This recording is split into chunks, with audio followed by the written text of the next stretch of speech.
Welcome back to Powerboating in Paradise TV. This is Stu Jones with members of the Florida Powerboat Club for the Miami Boat Show Poker Run.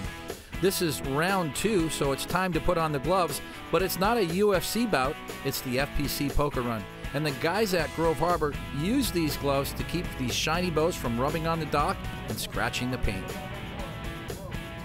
This is my favorite part of every poker run, and it has to do with how much fun it is to watch all the teams do their poker card pickups.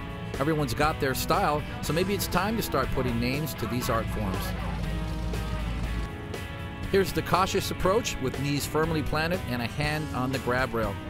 There's even a fist pump from a fellow crew member. Here's Kate on Foolish Pleasure. She's got the surfer style going with the hang 10 grab. We call this Palm Beach style as Heather hangs on to her hat firmly as she takes her lucky poker card. This one's called the belly flop as Virgil stretches out over the gunnel of Mark and Eileen's Deep Impact. And this is the backwards crew. Kenny Armstrong always enjoys changing up the format. Here's the straddle grab, but I'm sure you can think of a better name. This gal's got the graceful sea siren style. And here's the low rider squat on Team Armed and Dangerous. Here's the daring backwards grab with a high degree of difficulty. Gotta have your sea legs for this one. Now here's the safety dance. This dude's got his lifeline jacket on, and watch how he safely returns to the cockpit with the lucky card.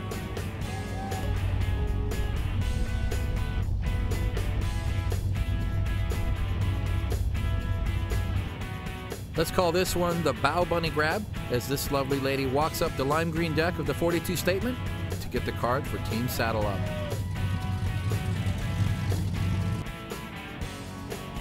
And we call this the Beauty Queen approach with parade waves from Shannon and Stephanie on the 44 MTI Team Mayhem. So there you have it, the first checkpoint. Maybe you didn't get to join us on the poker run, but we put you right in the center of all the action at this first checkpoint at Grove Harbor. I jumped back on board with Bada Bing. We said farewell to Grove Harbor. It's time to get caught up with the rest of the pack. But the rest of the pack had already ditched us, so we hung out alongside Fireboat 1 in Biscayne Bay, this Metalcraft Marine Firestorm 36. Along with its great rescue features, this boat can cruise at over 40 miles per hour. We're now passing through the Card Sound Bridge, which means we're getting closer to the next lunch stop. Here's a cool shot from Team Silver Lining, the 41-foot DCB. At these speeds, it doesn't take long to arrive in Key Largo, and there were plenty of boats out in the water enjoying the beautiful February day. Even a passing sailboater seemed quite pleased that we all had slowed down to idle speed. Remember, when we're sharing the waterways with others, courtesy and safety are top priorities. Looks like the party is well underway at Gilbert's. A few of us took advantage of this new docking scenario with tying up at the anchorage docks across the canal and getting a shuttle ride on a pontoon boat over to the beach. Thanks to the crew at Gilbert's for making these special arrangements.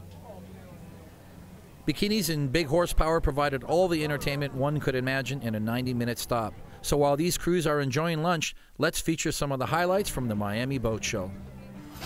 The 5-day Miami Boat Show enjoyed amazing February weather and drew tens of thousands of boating enthusiasts from all over the country and across international boaters for what is often dubbed the world's greatest boat show.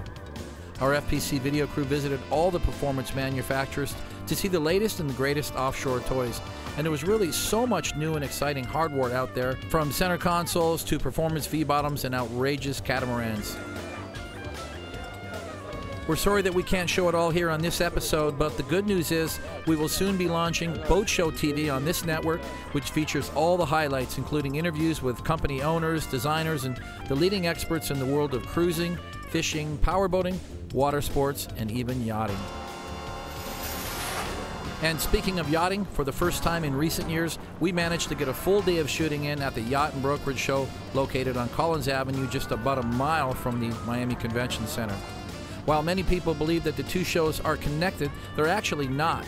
The Miami International Boat Show and its 3 locations are operated by the National Marine Manufacturers Association, while the Yacht and Brokerage Show is one of 6 major shows operated by show management in Fort Lauderdale. This show really focuses on the big stuff with over 60 boats on display that were over 100 feet and everything imaginable in a variety of in-water displays that span more than a mile along Collins Avenue.